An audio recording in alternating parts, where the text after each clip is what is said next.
Hello, this is Tyler Lewis of the Praise of Folly podcast, episode 49 of the Church Fathers. Irenaeus Against Heresies Book 2, chapters 1 to 5. One thing that Logos and I are going to be experimenting with is Book 2 appears to be a lot more dense than Book 1, so there's going to be a dynamic change of tempo. We'll see how everything goes. But we're going to start off with the preface here. The goal of Book 1 was to expose the false knowledge of Valentinus, to demonstrate the difference between Gnostic sects and describe the teachings of Marcus. Irenaeus sought to go into detail with their doctrines, especially the one about the Pleroma, as well as pointing out their origins in Simon Magus. The Gnostics are innovators and have no part in Scripture. Irenaeus will set out the arguments against the false speculations in detail. He will seek to show that there's not nor ever has been a Bythus/Pleroma. Okay, chapter 1. Irenaeus begins with the doctrine of God. The Gnostics argue that the creator of all things was the fruit of a defect. So that's a demiurge. See, what's going to be confusing, and I'll just say out here, he doesn't refer to the demiurge as the demiurge. He just calls him the creator, which he also calls the Christian God the creator. And there's going to be some confusion here. So I think we can parse it out. But the Christian conception of God is that there is none above him nor able to challenge him who made all things. Okay, so part one, there's the creator for the Gnostics is the fruit of a defect. The creator for the Christian is the one true God. He calls them both creators, so yeah, it's a little confusing. Right. Pleroma means fullness, yet if there is something above or outside the pleroma, then he is not complete. Anything that is beyond the pleroma would have a beginning, a middle, and an end with regards to the pleroma. This would hold for anything above or below him. If there is something above the pleroma, then the pleroma is bound by it, inasmuch as anything that contains a thing or is above a thing also circumscribes the thing. If there is something above the pleroma, then that thing itself must contain the pleroma and be greater still. That thing must be God. Since there is something beyond the pleroma which strayed, then the pleroma must contain this thing, which is also said to bound it, or it is outside the pleroma and the pleroma is not all. Some maintain that there is a third essence that separates the pleroma from the beyond, greater than both the pleroma and the beyond. Then the third thing must be bounded. This process can be repeated ad infinitum and lead to no result. The practical result of this speculation is that no one comes to the true knowledge of God. If Marcion maintains there are two gods, separated than that which contains the two gods in vast intervals separating them. Irenaeus argues that necessity demands that there is an infinity of such gods and separations. There is a forever emanating cycle of pleromas, beginning pleromas, end without end, which are from below and which are from above. We will not be able to have fixed conclusions on anything in gods and worlds without end. If such be the case, then each divinity within this infinite sea of divinity will concern itself only with itself and its creations and not care about the others. Otherwise, he would be unjust and rapacious and not like a god. Each creation would honor its own creator deity. Otherwise, it would be apostate and judged justly. There must either be one being who contains all things formed from his own will, or that there are unlimited gods and creations with all of them contained by something greater. Yet none of them is truly God. They only share in some small part of God, and none can be called omnipotent, rendering that term useless. All right, there's a lot here, Logos. So where do you want to start picking this apart? Let's just start from the beginning and move forward section by section, I guess. I mean, yeah, there's a ton here. I mean, compared to what we've been reading so far, when I started reading this, I was just blown away because there are shadows of arguments that are held, a bit over 1,000 years later in this passage. The first section, when I read this, it was a little tricky to figure out, which God he's talking about. But once I parsed it out, I think I came to the conclusion you did. This is basically talking about aseity and the philosophical debates about aseity. Like, what does it mean for God to be ase? God's responsible for all things. God is not caused, does not depend on anything else for his existence. All that is basically here in this first section, which is interesting because I've heard like William Lane Craig try to give a bunch of talks where he defines aseity. I've heard a bunch of other people do it. You have like divine simplicity proponents. You have like the quote neoclassical theists throwing their hats in the ring, trying to make sense of these properties. And you've got these passages from all the way back here that are starting to do it.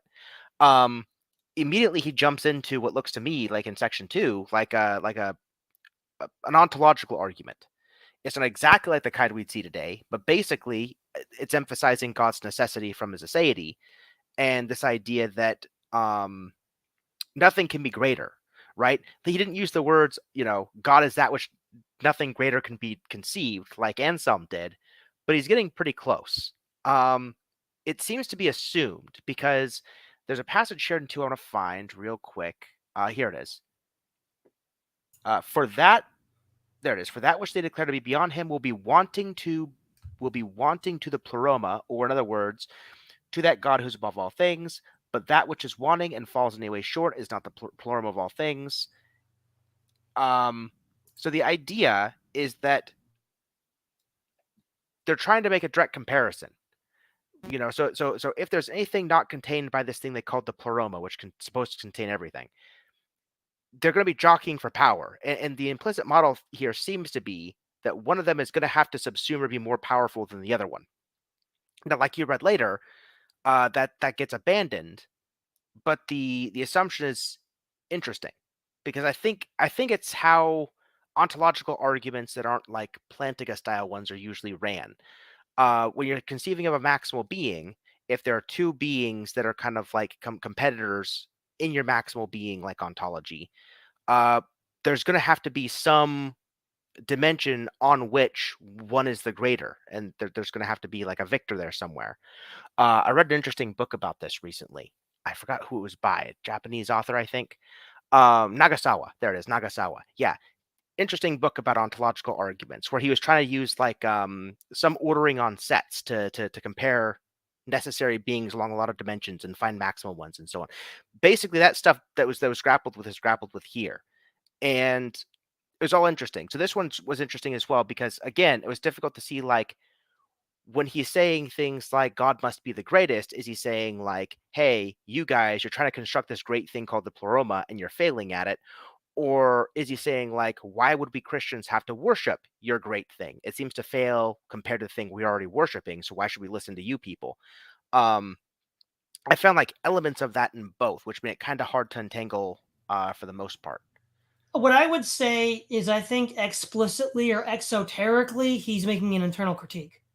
That's what it seems to be. Yeah. Right. But I would also say, because he does open up with the Christian conception of the creator in paragraph 1, Right. there is this implicit understanding that and the whole point of the Against Heresies is that the Christian religion, the Christian conception of God, is superior to these Gnostic speculations. So Exactly. that's the overarching theme of all 5 books.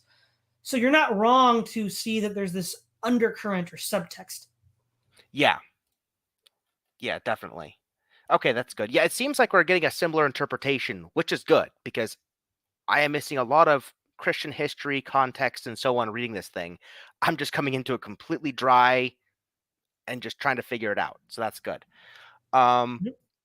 let's see. There's something I wanted to say about 3. Oh, okay, yeah. 3 is really, really fascinating. There's a whole block here. Okay, let me see if I can find it. Okay. Yet is contained, for otherwise it will be beyond the pleroma. For if there's anything beyond the pleroma, there will be a pleroma within this very pleroma, which they declare to be outside of the pleroma, and the pleroma will be contained by that which is beyond, and with the pleroma is understood also the first God. Or again, there must be infinite distance separated by each other. Okay, yeah, like this whole thing he's going into in 3. This might be really, really weird, but when I was reading this, the whole time I was thinking about Russell's paradox and set theory. Go ahead. So in set theory and math, there's this idea that we've had to very, very carefully construct our set theories to avoid this thing called the set of all sets. Because if you have the set of all sets, you can have the set of all sets that do not contain themselves as members. And you can build paradoxes off that, one of which being like Russell's paradox. And so, like, if you have like the set of all sets that don't contain themselves as members, like, does the set contain itself? And you get the paradox. If the set does contain itself, then it contains a set that does contain itself as a member. So it shouldn't contain itself. But if it doesn't contain itself, it's supposed to contain everything that doesn't contain itself as a member. So it should contain itself. That went a little fast, technical, not going to get too much into it. The point is, mathematicians have found like a lot of problems with, sets of all sets if they're naively constructed. And what he's talking about here in terms of like pleromas containing pleromas containing pleromas is basically, interestingly enough, kind of how we've had to discuss set theory. We have to have these things called U, and U isn't like a universe containing everything. It's like a universe of discourse. So we have some U, we put a bound on it, talk about everything in that U. Then we can have a different U, put a bound on it, talk about everything in that U. Maybe, if we're careful, we can construct some bigger U that contains the other U's. Maybe not. Maybe one or both are so abstract we just can't do it without risking paradoxes. But this idea that we have like these bunch of like circles containing other circles is just kind of how math is done.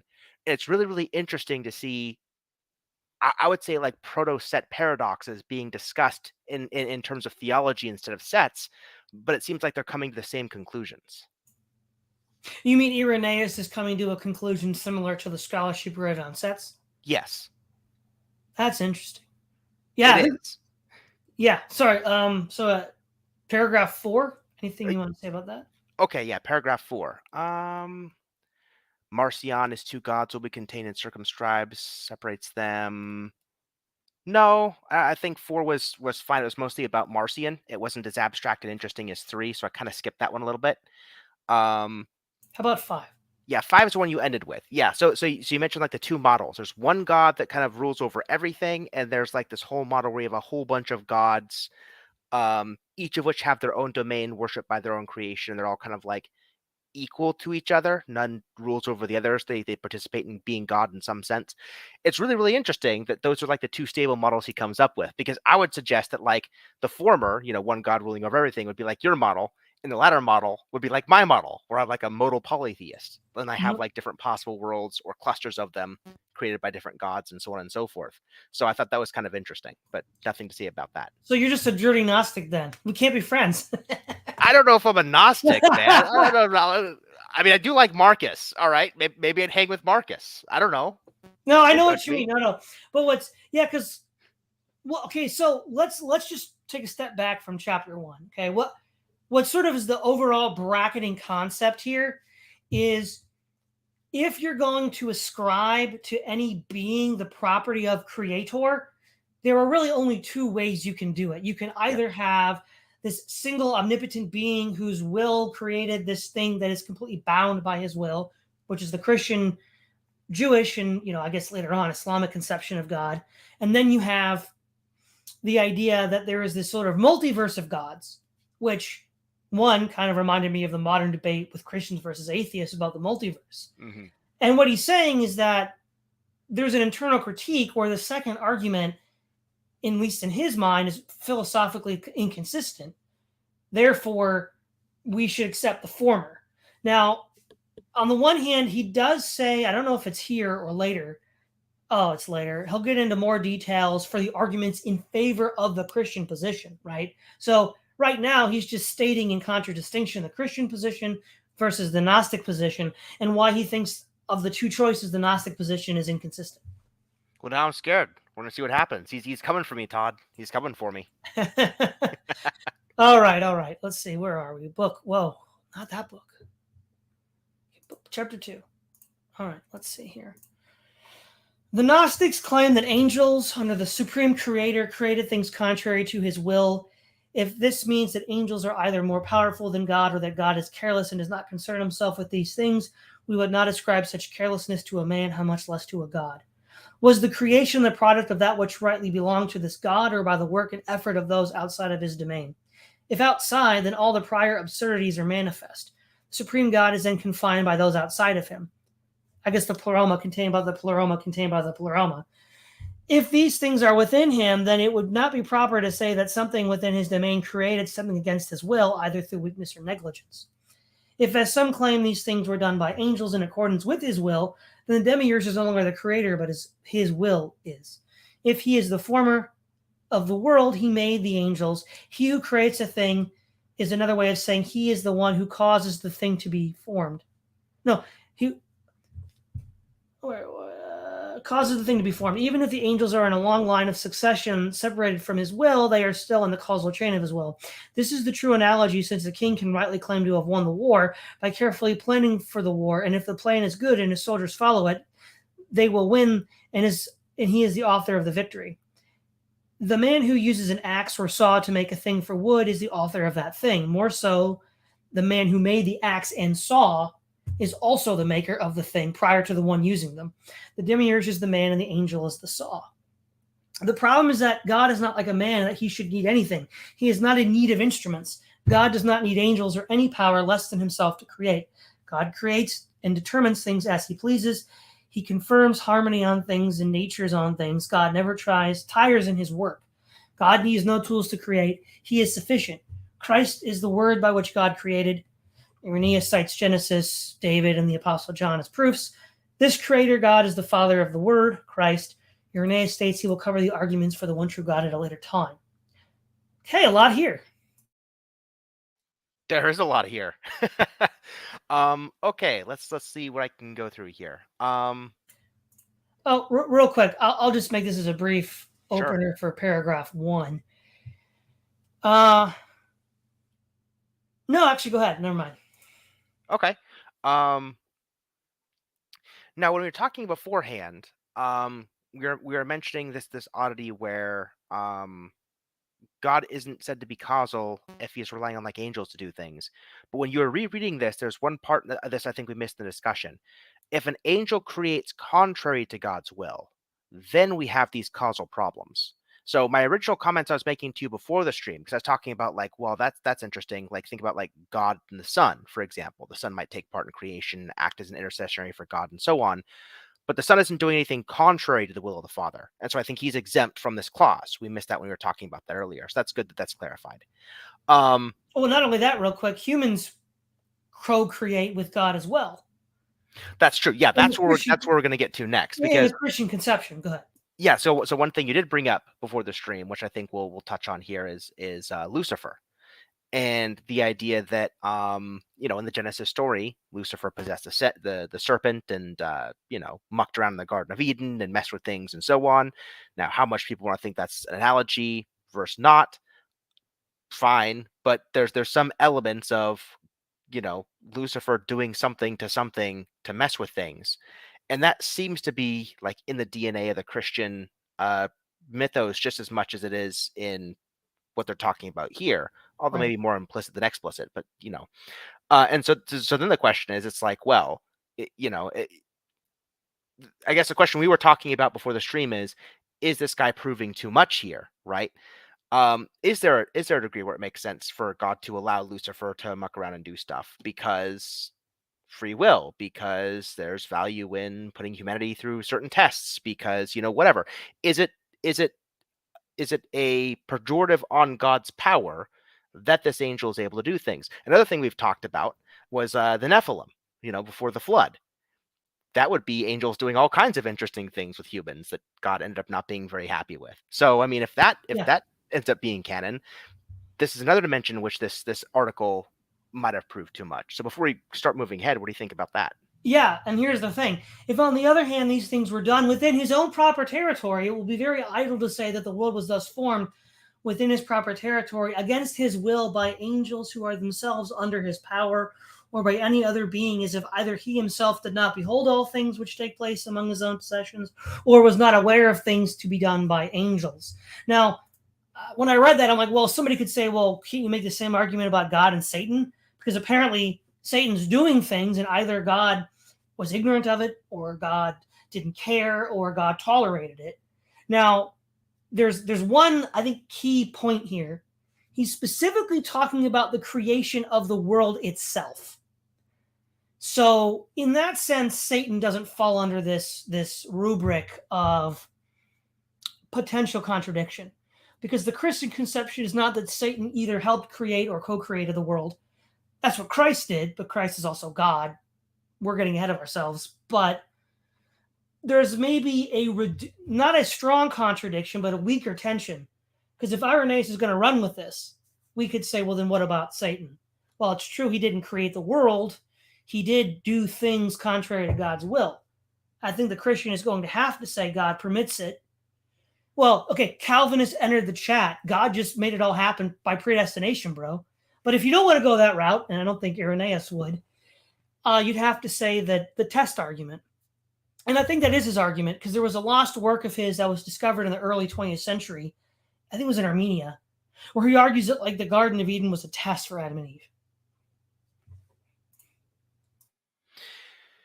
Yeah. That sounds right. I was going to say something and I just forgot what I was going to say. Now I'm mad. Well, you keep thinking about it because I'm going to contextualize this a little bit more. Sure. It seems to be this argument is in three parts. Okay, the first part is there's a moral critique of the nature of the creator. Again, this is still the demiurge. I don't think it's Bythus because he's comparing the demiurge, the creator, the defect who creates the universe, versus the Christian conception of God. He calls both creator. It's a little confusing. The other thing is he works through instruments, i.e., angels. That creates a couple of problems, mostly moral problems. But then the concluding part of this chapter is that is it even proper to call someone who uses tools a god? Right? Men use tools to create things because we have to. But God is not a man. He doesn't stand in need of tools to make things, whether they're angels or anything else. He can just speak it into existence. So whatever this thing is, I think there's a stronger case he's making that it can't be God because it's too much like us humans. Yeah, that makes sense. Okay, I remembered all the things I was going to say while you were clarifying that. So good job with the clarification because it brought it right back. Okay, so the first thing I was going to say is you're like, yeah, it's not an explicit contradiction, but there's a tension there. William Lane Craig would call that maybe a taxi cab fallacy. So if there's some in principle reason why you can't have this thing going on with co-creation where angels are doing things contra God and whatever principle underlies Irenaeus's point on this, could that principle then be applied to other contexts? How do you kind of like wave away the taxi, once you've gone far enough, so to speak? And I think that's the question we're implicitly asking here. Well, okay, we're going to tie it all back together now, right? Yeah. So he said, this is what's really interesting, right? He says, but one would very properly say that a man cut and divided it who formed the axe and saw for this purpose, and who also formed at a much earlier date all the tools by which the axe and the saw themselves were formed. So remember when we did one of the Platonic dialogues, Plato talked about the name giver and like all of that, he gives everything names and all naming processes come down from the name giver. Mm-hmm. So there's like a tool maker, right? Irenaeus is talking about the tool maker who made the first tools, which then made more tools, which then made more tools, which then made more tools. Sure. And the man who's cutting the tree with an axe is ultimately downstream from the decision of the first tool maker. Okay. If we use that analogy, since God created everything, including Satan, right? And now, while Satan is certainly downstream from God and has a will of his own, how is, in one sense, if we use this analogy, right, the original toolmaker is in some sense responsible for some guy in Irenaeus' day making a chair, cutting down a tree with an axe. How is God in not some sense responsible for the sin of Satan and Adam and Eve? Because they're all downstream from his original plan. Yeah, not even just causally downstream from. Like God walked in the garden with Adam and Eve. I think what's really emphasized here in this section is territorial sovereignty. No tool should be acting where God is sovereign in any way that God doesn't want that tool to behave. Now, whether that tool has free will on its own, any serf can have their own free will under a noble lord. But if noble lord has sovereignty and peasants are acting up, noble lord's going to do something about it.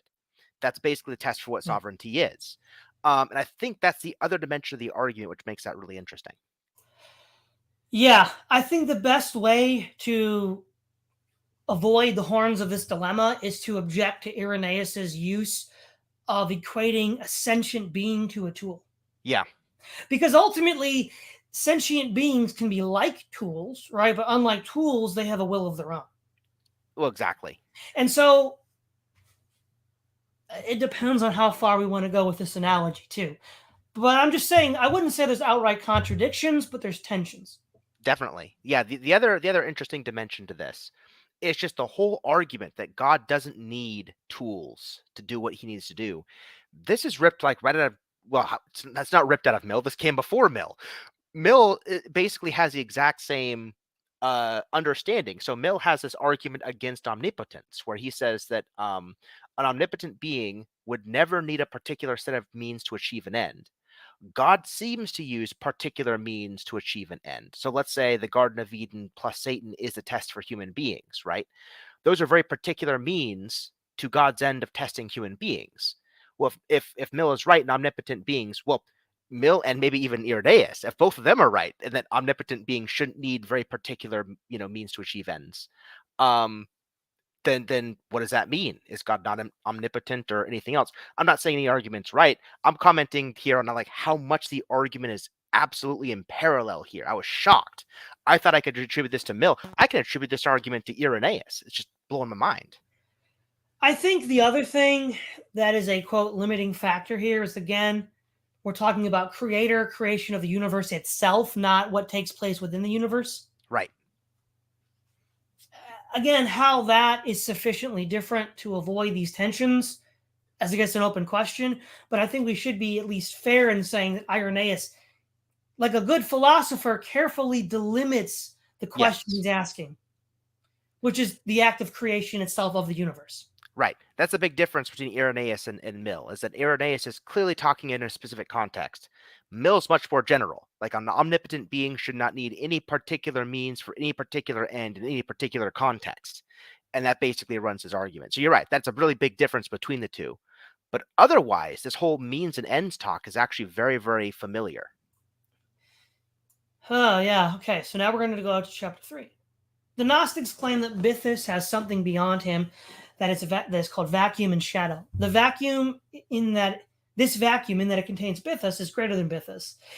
It is consistent to say that the Bythus is it consistent to say that the Bythus contains all things, but that the creation of the earth was by some other? If such a chaos exists below the Bythus, then he has left it chaotic, either in his foreknowledge or in his ignorance. If in his ignorance, then he cannot know all things.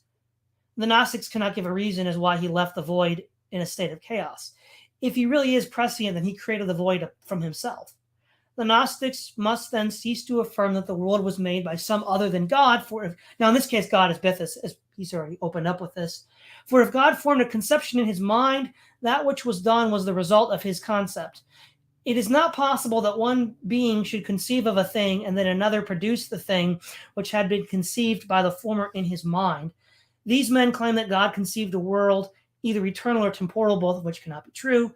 Yet if God made it as it was conceived by God in an ideal form, or God willed it to be incomplete and mutable, in the Gnostic case, this must be the result of God's own inner will and compatible with it. Since all of the creation is the result of God's will, then the completeness must be as well. Okay, so briefly, I'm just going to try to give you the stand back and give you the big picture. He's already established that which is outside of or above contains that which is below. So if there's anything, quote, above or outside of Bythus, it must contain him, therefore being bigger than him. Bythus means knowledge. We'll get to that in chapter 4.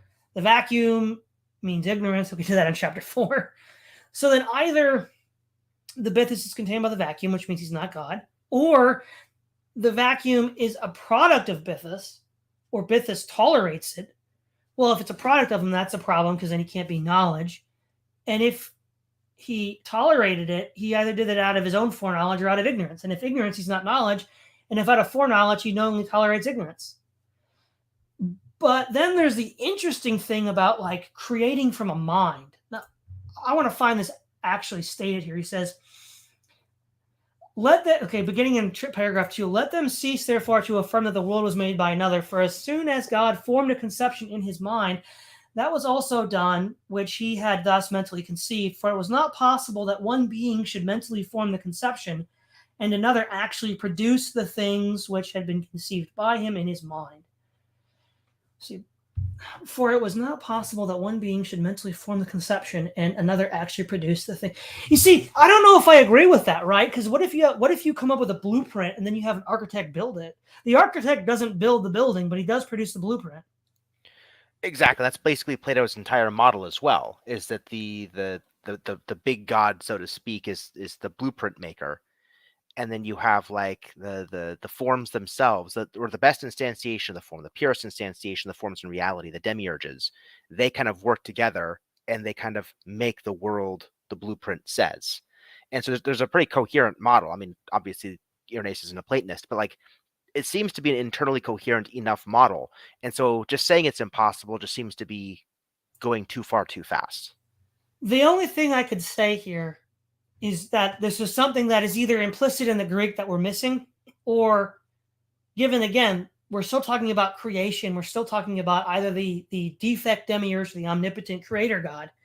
If by a being, Irenaeus means an omnipotent being, then would he still be right? Because you could say on the one hand, okay, we're talking about the universe here, not afterwards.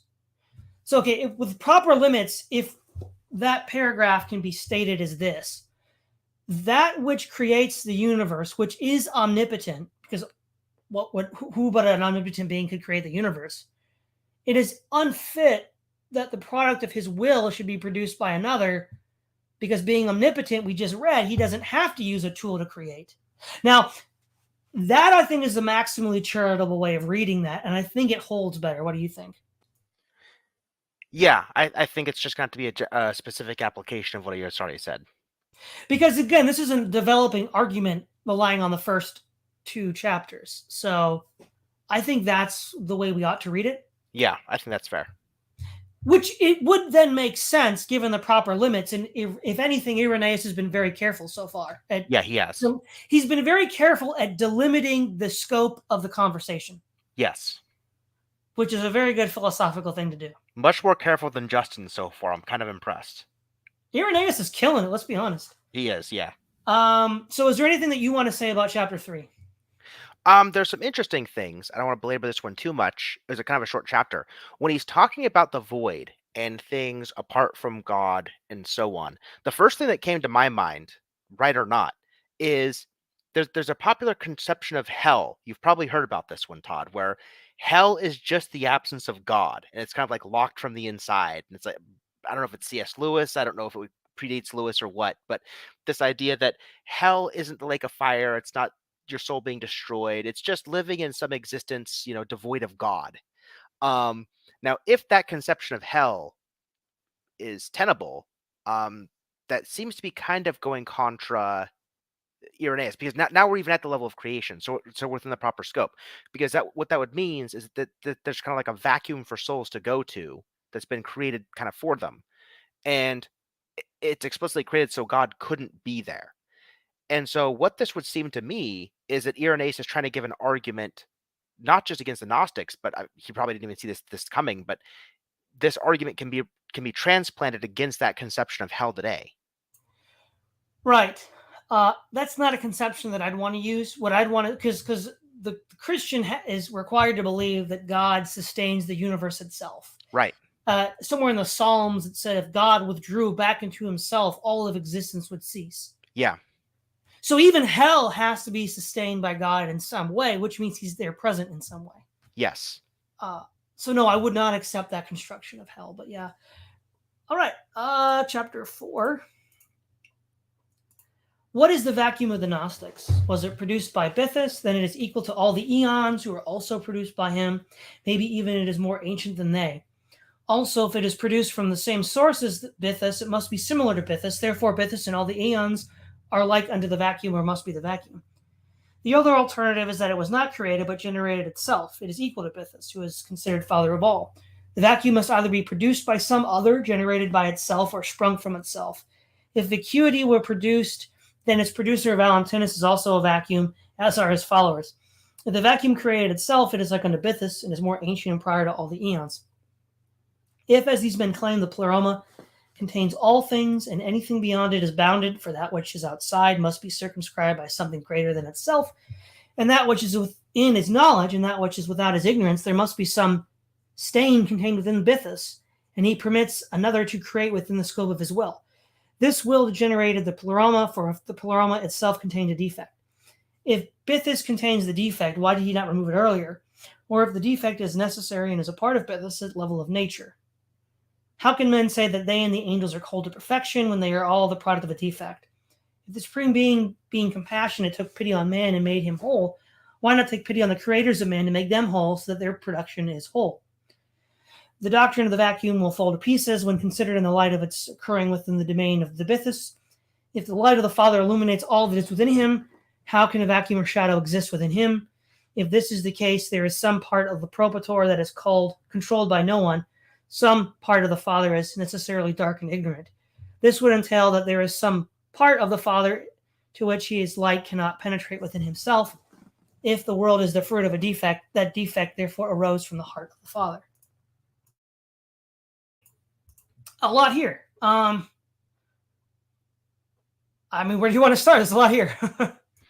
I'll let you do most of this. The only comment that I really had was reading and thinking about this.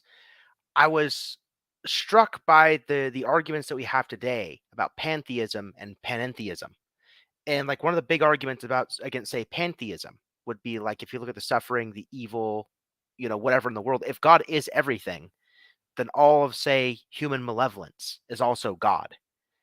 And so people who believe that God is fundamentally good, can't be pantheists on the basis of this argument. Now, replace human malevolence with the void or ignorance and rejig a little of the conversation, and it basically becomes the same argument that we're having today about this other topic, which is interesting to me. Right. So rather than good versus evil, it's knowledge versus ignorance. Exactly. So the first thing is, if the vacuum was he's assuming that there's no consistent answer. If the Bithus created the vacuum, then it's at least equal to the Aeons, which would be strange because they're both creatures produced by Bithus.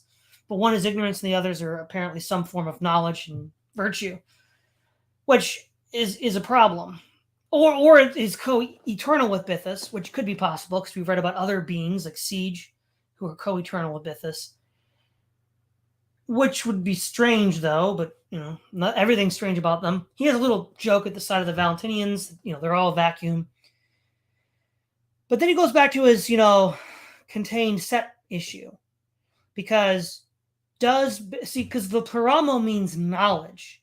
But if knowledge contains ignorance, how is it knowledge? So he's going to basically take his contained set argument, I think from chapter 2, and then say, well, okay, Mr. Gnostics, where does ignorance fit in your model? Because either it is outside of the pleroma, which means it contains it. That's bad, because then that means the pleroma's knowledge is less than ignorance. Or it is a product of the pleroma, which means that knowledge has some ignorance in it, and that this degeneration, which they try to separate from the divine essence, is in some sense a part of the divine essence. But he makes an interesting point about, well, if God's going to take pity on the creature, man, why did he not, improve on the ignorant angels in the first place? I love that quote, actually. I thought that was a zinger. It was, but then there's an obvious retort. Why didn't God create the garden such that Adam and Eve weren't going to be tempted like this? Mm-hmm. I'm not saying it's an ultimate knockout argument, but given the kind of argument he's making against the Gnostics, you could kind of see a pagan or even a Gnostic say, well, hold up, Mr. Irenaeus. Right. What about your conception of God in the garden? Like, why didn't he? No, it is. The difference is, again, we're going to be very careful about clearly defining terms. The first man created under the Gnostics was incomplete. The first man created by God, according to the Christian conception, was perfect. Right. He might have been ignorant. Part of Irenaeus' theory of the fall was that man had to learn certain things, that one day he would have eaten from the tree of the knowledge, but he had to learn something before then, and instead he jumped the gun. That's outside of the scope of this work. We have a lost work of his where he talks about his theory of the fall. But that's, as far from what I've read, that seems to be his theory of the fall. So again, it's not exactly the same objection because Adam and Eve are not created imperfect, unlike the first man and woman by the Gnostics. And then he just says, if the Father he's talking about Bithus now. If Bithus contains ignorance, then he himself is not knowledge and the whole thing collapses. I agree with most of what he says here because these are exactly the same arguments I would make against the pantheist. But that's no surprise to anyone who knows my own theology. But I find this convincing. We just replace good and evil with knowledge and ignorance, and it's the same argument. Now there is one way I think they can get out of this one. If there's an implicit belief that ignorance is a product of knowledge. So the more you know, the more you find out there's more you don't know. This is a very like Leibnizian idea where Leibniz says, well, what makes water be water? Okay, well, you find H2O molecules. What makes H2O molecules be H2O molecules? And then every time you go a layer deeper, Leibniz thought that there may always be another question to ask. And in fact, he thought that the chain of grounding was just infinite. There'd be no end to it. And so every time you learn something, you're going to create your own new void because you've now just kind of like push the frontier back a step, but there'll always be more frontier to investigate. So if you have a view of knowledge with this infinite layers idea, where knowing stuff just leads to more stuff you're ignorant about, so you have more stuff to learn, um, then there is this there's the way in which ignorance is something produced by knowledge, and so the void is produced by Bythus. In fact, it can be kind of like a Sisyphean tale, right? Where Sisyphus has to keep moving the boulder up. The person who's always trying to know things pushes the boulder up by learning something, reaches the top, the boulder falls down when they figure out, oh crap, there's more you got to know about, and they have to start all over again. Yeah. I think the difference here is that since we're talking about the creator God and the two conceptions of the creator God, he's saying that, Bythus is an inferior one because the creator God himself contains ignorance rather than the Christian God who does not in himself, right? It's ignorance in himself. Oh, absolutely, yeah, and that's where it's going to be really interesting. So when the creator God contains ignorance, is that saying that the creator God is like ignorant, or is it saying something like, uh, in the creator God's constant pursuit of creating knowledge, there's always going to be a void of ignorance left behind in the knowledge produced? I think the former would be pretty bad. I think the latter would just be kind of like an interesting model of knowledge. Yeah. All right. Last chapter. I think we're going to be able to finish it tonight, Logos, believe it or not. I think so. Okay. Chapter 5. What if these men then say that the world was produced by some powers inside of the dominion of the Father, not the Father himself, i.e., the angels or whatever? Any argument previously made against the Pleroma in chapter 4 will also hold against any of the aeons which create, so that their Christ is the author of ignorance. Christ put his mother out of the Pleroma in which ignorance lies. How can the same person also bestow wisdom on the aeons and yet be the author of ignorance to his mother? If, as some argue, the Pleroma is knowledge and outside of it ignorance, then the Savior himself must be in a state of ignorance, for he who has knowledge is within who knows. For he left the Pleroma to impart form to Achamoth. He moved from knowledge to ignorance. If the Savior left knowledge to enter the realm of ignorance, how could he impart to the mother knowledge? By the same logic, he cannot have imparted knowledge to the lost sheep as well. Either this ignorance is a local ignorance, and the previous arguments condemn them, or all that ignorance of their Christ predates his leaving the Pleroma. If all things come from the bosom of the Pleroma, then the ignorance, defects, demiurges, angels, and creatures all spring from him, thus dissolving the Pleroma, since ignorance is contained in knowledge. How can the eternal and incorruptible be mixed with the mortal and corruptible? Oh, where have you heard that before, Logos? Yeah. I know. How can he who formed it have formed it incomplete? Or the Father is weak and some more powerful than him entered his domain and did these things with his permission? Or if the Father gave permission, then it derives from some necessity in him. He either could or could not stop it. If he could not, then he is powerless. If he could, then he is a seducer, given that he permits as if he consented when he really did not. It is not seemly to say that the Creator God over us all is bound by necessity. And then I wrote, a Calvinist entered the chat. Or that he asks for permission to do anything. God should not yield himself to necessity by permitting anything which is not consistent with his nature. It would have been more godlike to remove necessity and then afterwards, moved by repentance, to destroy the results of necessity. If God is a slave to necessity and must stand up and watch things done against his wishes, then he is a slave to fate. And then I said, Calvinist enters the chat yet again. So, a lot here. Again, this is an extension of what you said in chapter 3 and 4, that this is the same kind of argument you have with pantheists and dualists. And he literally made the argument that I made. So, like, I'm good on this. There's an interesting discussion here about Christ, or at least their version of Christ, moving out of knowledge into ignorance to then come back and re-impart knowledge back into the Pleroma or whatever. Well, no, he okay. The argument is he left the pleroma where knowledge is, to go outside where ignorance is, to impart knowledge to Achamoth and the human acolytes of the Gnostics. Got it. Okay. That's interesting. Okay. I was completely mishearing that argument, I guess. I don't know what the good argument against that is. I mean, if somebody leaves knowledge to go into ignorance, that doesn't seem. Let me see if I can read that again. I must have missed something. Let's see.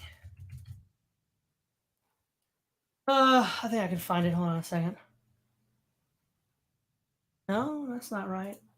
Chapter 5. Here we go. Moreover, if they for they maintain that on his coming outside of the pleroma, he imparted form to their mother. If then they assert that whatever is outside of the pleroma is ignorant of all things, and if the Savior went forth to impart form to his mother, then he was situated beyond the place of knowledge of all things that he was in ignorance. How then could he communicate knowledge to her when he himself was beyond the pale of knowledge? Okay. Got it. Yeah, so the implicit assumption here seems to be that knowledge is like a line, and if you step over it, you lose all of your knowledge. Yeah. That seems pretty interesting. I don't know if I'd agree with that assumption, but one thing that's kind of interesting that this makes me think about, it's not quite clear how related this is. Josh Rasmussen was talking recently on Twitter about a view of theodicy, the afterlife, and so on, where where human beings can kind of like volunteer to be born. We're born, we live, we die, and our entire point is to bring mortal knowledge to the afterlife in some capacity, which may or may not have experienced mortality. And so, there's some sense in which Christ learns something by becoming man that he didn't already know when he was, the Son as part of the Godhead, because he didn't quite know what it was like to feel forsaken by God on the cross, for example, or he didn't know what it was like to truly be tempted by Satan, for example, when he was tempted. And so he gained new experiences, he learned new things, and so when he comes back to God, God learns new things through the experiences of Christ. Um, that's a really interesting model for how you can kind of bring knowledge to and fro. Like even in our world, we don't truly know what God knows. We still know something. I guess it's a really deep and interesting theological question that I've been thinking about a lot.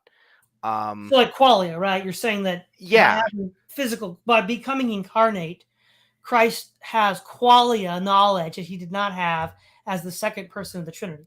yeah, it's kind of like a Mary's room argument for the Trinity. Yeah, well, that's what I was thinking.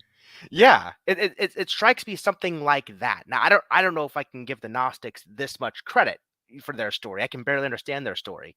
But in listening to this guy's arguments about their story, I'm like, well, if there's a certain interpretation for their story and the arguments going on, it sounds kind of like this argument that's going on over here. Maybe it is or isn't, but it seems interesting to think about. Yeah, yeah. Now, this has actually been a very dense conversation. There's been a lot to unpack here, but I think if we want to step back and look at all 5 of these chapters, the bracketing assumption is that there's basically 2 models of the creator. There's the Jewish Christian conception of the creator God, who is perfect in knowledge, perfect in power, perfect in goodness, and transcendent above the universe and created it. And again, this whole debate is just about creation, not what happens afterwards. So the other cascade effects he might deal with later, it's narrowly defined as creation. And then the doctrine of Bythus and how that is an inferior account of creation. And the big ideas that I see are, one, if Bythus exists in a space with above and below him, then whenever that is the greater God, because it contains him. And then this just, creates the multiverse effect, which we see with our modern debate between atheists and Christians. It has very similar associations with that.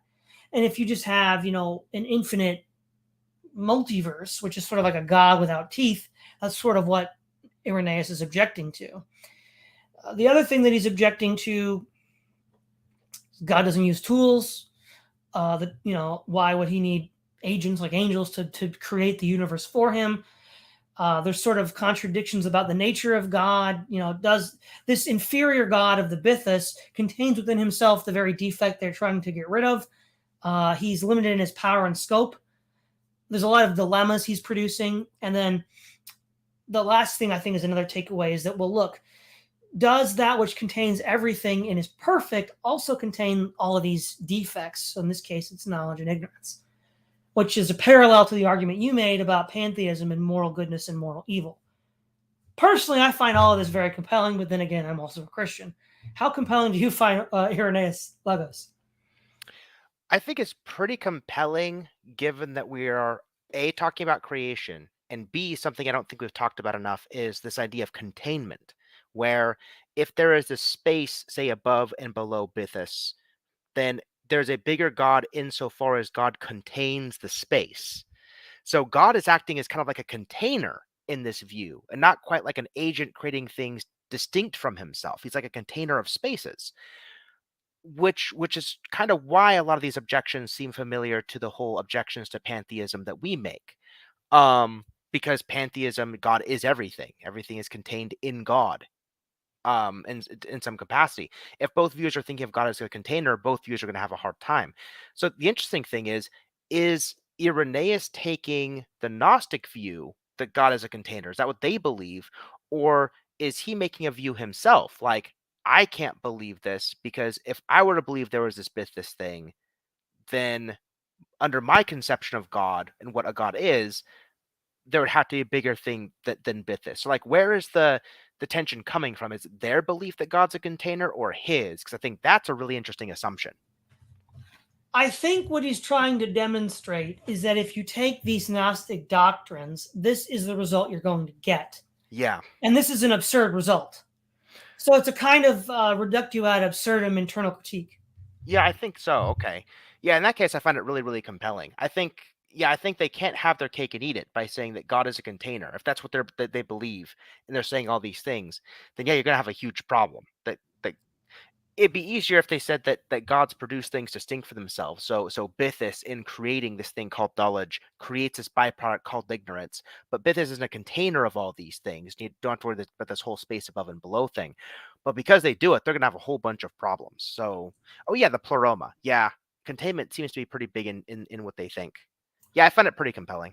So let me put it this way to sort of like, in one sense, this is a little confusing, but I think Irenaeus is pretty clear in what his limiting factors are. First of all, we're talking only about creation. Second of all, we're only talking about two competing views of creation, the Christian and the Gnostic. The entire point of the 5 books is to confront the Gnostic position of reality with the Christian one.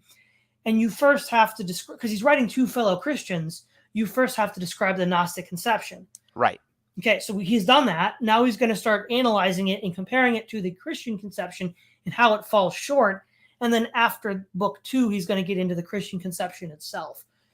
And so once we understand that he's delimiting between these two views and specifically how these two views differ on creation, this is a very tight argument. Yeah, it is.